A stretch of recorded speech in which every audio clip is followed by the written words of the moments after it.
90 రోజుల కోర్సు పూర్తి చేస్తే చాలు 100% ప్లేస్మెంట్ సపోర్ట్ తో సాఫ్ట్వేర్ జాబ్ మీ సొంత. వెంటనే కోడ్ జ్ఞాన్ డెస్టినేషన్ ని సంప్రదించండి. అండ్ మనం చూసుకుంటే అంటే ఫస్ట్ లేట్ పీరియడ్స్, తొందరగా చిన్న వయసులోనే పీరియడ్స్కి రావడం, ఇవన్నీ మనం మాట్లాడుకున్నప్పుడు ఒక నార్మల్ ప్రెగ్నెన్సీ ఎలా అవ్వాలో అని కూడా మనం తెలుసుకుందాం. అండ్ ఇంత ప్రాసెస్లో చాలామంది కూడా అంటే ఇప్పుడు మనం చూస్తే ప్రెగ్నెన్సీ 30 తర్వాత ట్రై చేసే వాళ్ళు కూడా ఉన్నారు.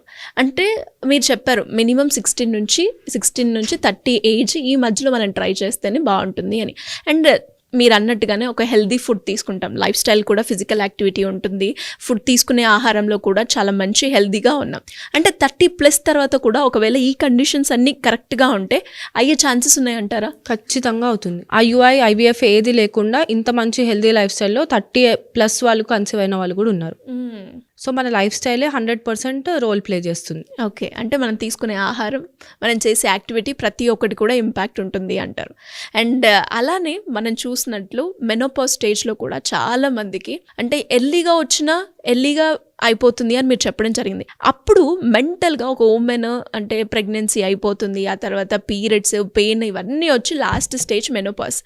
ఆ తర్వాత అక్కడ మానసిక పరిస్థితి ఎలా ఉంటుందంటారు ఒక ఉమెన్ది? అంటే ఒక మదర్గా కావచ్చు అండ్ ఒక పేరెంట్గా, అండ్ ఇవన్నీ ప్రాసెస్లో తన ఫిజికల్ యాక్టివిటీ అండ్ ఫిజికల్గా కావచ్చు మెంటల్గా కావచ్చు చాలా టైర్డ్ అయి ఉంటుంది అని చెప్పొచ్చు. అంటే వాళ్ళు ఎలాంటి జాగ్రత్తలు తీసుకోవాలి ఎస్పెషల్లీ మెనోపాజ్ స్టేజ్ వచ్చినప్పుడు? సో మెనోపాజ్ అనగానే చాలా మంది అమ్మాయి ఇంకా నాకు పీరియడ్స్ రావు, నేను ఏ గుళ్ళకైనా వెళ్ళొచ్చు, ఏ ఫంక్షన్స్కైనా ఈజీగా వెళ్ళొచ్చు అనుకుంటారు. కానీ మనకి పీరియడ్స్ ఉండడం అనేది ఒక పెద్ద గిఫ్ట్. ఎందుకంటే మన పీరియడ్ హార్మోన్స్ ఉత్తి పీరియడ్ని కాదు, మన బాడీలో కాల్షియంని కూడా రెగ్యులేట్ చేస్తాయి.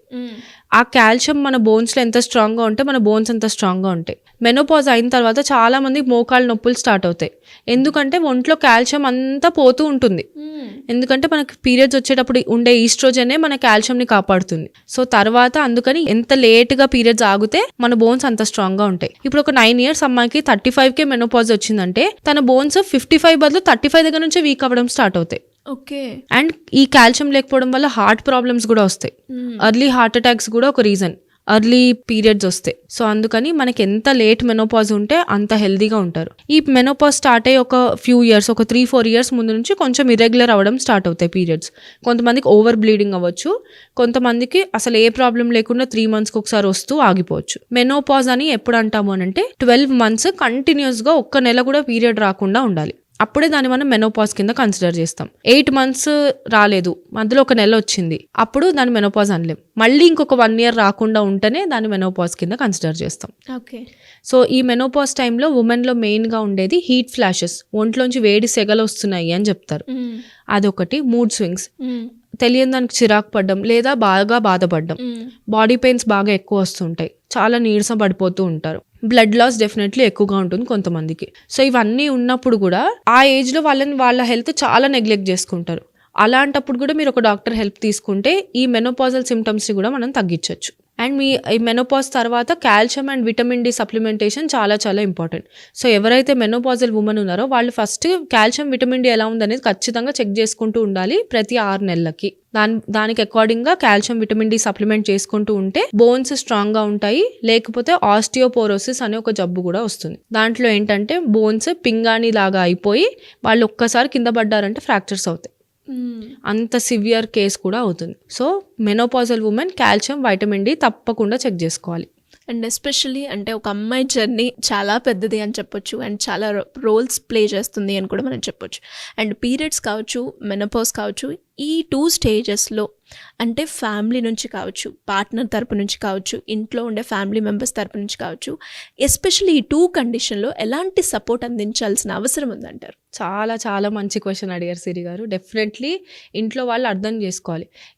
ఇంతకు ముందు అంటే ఆడవాళ్ళు ఇంట్లో ఉండేవాళ్ళు, ఆడవాళ్ళు తోడు ఉండేవాళ్ళు. అవును. అంటే ముందు నుంచి 3 days విడిగా ఉండాలి అనే, అది ఎందుకు అంటే వాళ్ళు రెస్ట్ తీసుకోగలరు ఆ టైంలో అని. బట్ ఇలాంటి ఒక టైంలో వర్కింగ్ ఉమెన్కి డెఫినెట్గా ఇంట్లో వాళ్ళు సపోర్ట్ చేస్తేనే వాళ్ళు ఈ ఫేజ్ని దాటగలరు. సో నీకు పెయిన్ ఉంటే ఇది నీకు నార్మలే, నువ్వు సఫర్ అవ్వు అనేదానికంటే నువ్వు ఇవాళ రెస్ట్ తీసుకో, మేము నీకు హెల్ప్ చేస్తాం. ఒక కంఫర్టింగ్ మీల్, మీరు ఒక బేసిక్ రసం రైస్ అయినా వండి పెట్టగలగాలి ఇంట్లో ఉమెన్కి. బేసిక్ ఒక పెయిన్లో ఉంటే హీట్ ప్యాక్ ఇవ్వండి, వాటర్ వచ్చి సర్వ్ చేయండి.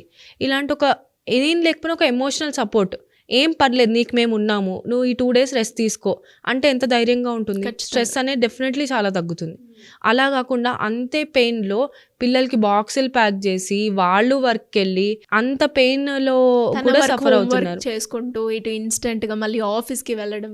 ఈ మెనోపాజ్ స్టేజ్లో కూడా ఫ్యామిలీ సపోర్ట్ చాలా ఇంపార్టెంట్. ఎందుకంటే మెనోపాజ్ అటెండ్ అయ్యే టైంకి ఉమెన్కి ఒక ఎంప్టీ నెస్ట్ సిండ్రోమ్ అనేది ఉంటుంది. పిల్లలందరూ ఇంట్లోంచి వెళ్ళిపోయి ఉంటారు. వాళ్ళకు 20-25 years పొద్దున్న లేస్తే సాయంత్రం వరకు పిల్లల వెనుక పరిగెత్తి ఉంటారు. సడన్గా పిల్లలు చదువుకనో ఉద్యోగం కనో ఇంట్లోంచి వెళ్ళిపోతారు. సో వాళ్ళకి ఏం చేయాలో తోచదు. ఆల్రెడీ ఒక డిప్రెస్డ్ ఫేజ్లో ఉంటారు. అలాంటప్పుడు వాళ్ళ హస్బెండ్ సపోర్ట్ చాలా ఇంపార్టెంట్. సో ఇప్పుడు మన మదర్స్ అంతా అదే ఫేజ్లో ఉన్నారు మనం అబ్జర్వ్ చేస్తే. మన ఫాదర్స్ ఒక జనరేషన్ ఓల్డ్ కాబట్టి ఇప్పుడు మనం అది తీసుకుని మన ఫాదర్స్ని ఎడ్యుకేట్ చేయాలి. సో వాళ్ళని ఎక్కడికైనా మీరు వారానికి ఒకసారి బయటకు వెళ్తూ ఉండండి, లేదా ఒక హాబీ ఏదైనా క్రియేట్ చేసుకోవడం. మీరు మాట్లాడే మాటలు కూడా వాళ్ళని ఎంతో బూస్టప్ చేస్తాయి. డెఫినెట్గా మన చాలా మదర్స్కి మంచి ముగ్గులేసే హాబీ ఉంటుంది, చాలా మంచి అల్లికలు చేసే ఉండేవాళ్ళు. అవన్నీ మనం వాలంటరీగా మనం వెనక్కి తీసుకురావాలి. సో వాళ్ళు ఇప్పుడు ఖాళీగా ఉండకుండా నేను ఒకటి చేయగలను అనే కాన్ఫిడెన్స్ మనం వాళ్ళల్లో ఇవ్వాలి. అప్పుడు ఆ ఉమెన్ ఆ స్ట్రెస్లో లేకుండా హ్యాపీగా మెనోపాజల్ లైఫ్ కూడా ఎంజాయ్ చేయగలరు. డెఫినెట్గా అండి. అండ్ నిజంగా ఒక అమ్మాయి జర్నీ అయితే మామూలు విషయం అయితే కాదు. బికాస్ ఒక పీరియడ్స్ కావచ్చు, పీరియడ్స్ టైంలో వచ్చే పెయిన్స్ కావచ్చు, డెలివరీ టైంలో వచ్చే ఆ లేబర్ పెయిన్స్ కావచ్చు, చాలా హారబుల్గా ఉంటుంది. ఆ టైంలో ఫ్యామిలీ మెంబర్సే కావచ్చు, పార్ట్నరే కావచ్చు, మీరు మాట్లాడే ఆ 2 మాటలైనా కూడా తనకి ఎంతో మానసిక ధైర్యాన్ని అయితే ఇస్తూ ఉంటుంది. తను చేసే ప్రాసెస్కి కావచ్చు, తన ప్రొఫెషన్ కావచ్చు. సో ఇప్పటి నుంచి అంటే ఇంట్లో ఒక ఆడపిల్ల ఉంది అంటే తను ఒక బాధతో సఫర్ అవుతుంది. ఎస్పెషలీ ఇలాంటి మెంటల్ కండిషన్లో అన్నప్పుడు ఒక 2 words మీరు మాట్లాడి చూడండి, ఎంత హ్యాపీగా ఫీల్ అవుతారో మీకే తెలుస్తూ ఉంటుంది. అండ్ నిజంగా గ్రేట్ అవేర్నెస్ అండి. అండ్ ఫైనల్గా కంక్లూడ్ చేసే ముందు నాకు ఒక క్వశ్చన్ అడగాలని ఉంది. ఎందుకంటే ఇప్పుడున్న ప్రజెంట్ సిచ్యువేషన్లో ఇటు ఇన్స్టాలో కావచ్చు, యూట్యూబ్లో కావచ్చు, ఫేస్బుక్లో కావచ్చు, మీలాంటి వాళ్ళు 100 మంది 100 రకాలుగా చెప్తూ ఉన్నారు. మేము ఏది పాటించాలి అన్న క్వశ్చన్ అయితే వస్తుంది. మీరేమో ఎస్ అంటారు, సేమ్ టాపిక్కి ఇంకొకరేమో నో అంటారు. అసలు దీన్ని ఎలా కంక్లూడ్ చేయాలి, ఎలా అర్థం చేసుకోవాలి? మీరు చెప్పింది కరెక్ట్ అని నేను ఎలా నమ్మాలి? ఓకే, సో డెఫినెట్గా నేను చెప్పింది కూడా మీరు నమ్మాల్సిన అవసరం లేదు. కానీ నేను చెప్పిన దాన్ని మీరు వెరిఫై చేసుకునే ఆప్షన్ ఉంది.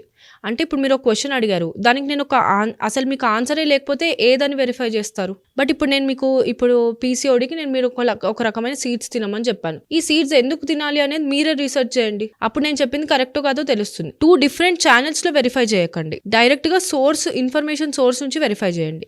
అండ్ ఇంకొకటి, మీరు ఏదైతే ఇన్ఫ్లుయెన్సర్ వింటున్నారో వాళ్ళకి ఎలాంటి క్వాలిఫికేషన్ ఉంది, అసలు వాళ్ళు మీకు హెల్త్ టిప్స్ ఇవ్వడానికి ఎంతవరకు క్వాలిఫైడ్? ఒక ర్యాండమ్ లైఫ్ స్టైల్ ఇన్ఫ్లుయెన్సర్ మీకు పీరియడ్స్లో పెయిన్ వస్తే ఏం చేయాలి, లేదా అసలు ప్రెగ్నెన్సీ రావడానికి మీరు ఈ మెడిసిన్స్ వేసుకోండి అని ఎందుకు చెప్పాలి? అందుకే డాక్టర్స్ కంటెంట్ క్రియేషన్కి రావాల్సి వస్తుంది.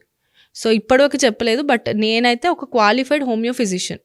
సో 5.5 years ఆఫ్ ఎడ్యుకేషన్ తర్వాత ఇప్పుడు ఉన్న నాలెడ్జ్ని నేను పబ్లిక్కి చెప్పగలుగుతున్నాను. ఎందుకంటే నాకు ఆ బ్యాక్గ్రౌండ్లో నా చదువు ఉంది. సో ఇప్పుడు నేను చెప్పింది కూడా నేను చదువుకున్నది మీకు చెప్తున్నాను. డెఫినెట్లీ మీరు దీన్ని ఒక వెరిఫైడ్ సోర్స్లో మీరు ఖచ్చితంగా చదవచ్చు. కానీ ఒక ర్యాండమ్ ఇన్ఫ్లుయెన్సర్ని మాత్రం అస్సలు నమ్మకండి. అది నేను తప్పకుండా చెప్పేది. నేను నన్ను నమ్మమని కూడా నేను చెప్పట్లేదు. నేను చెప్పే ఇన్ఫర్మేషన్ కూడా ఖచ్చితంగా వెరిఫై చేసుకోండి. గ్రేట్ అండి. Thank you so much. Thank you అండి. థ్యాంక్ యూ సిరి గారు. సుమన్ టీవీలో మీ పర్సనల్ అండ్ బిజినెస్ ప్రమోషన్స్ కోసం కింది నెంబర్కి కాంటాక్ట్ చేయండి.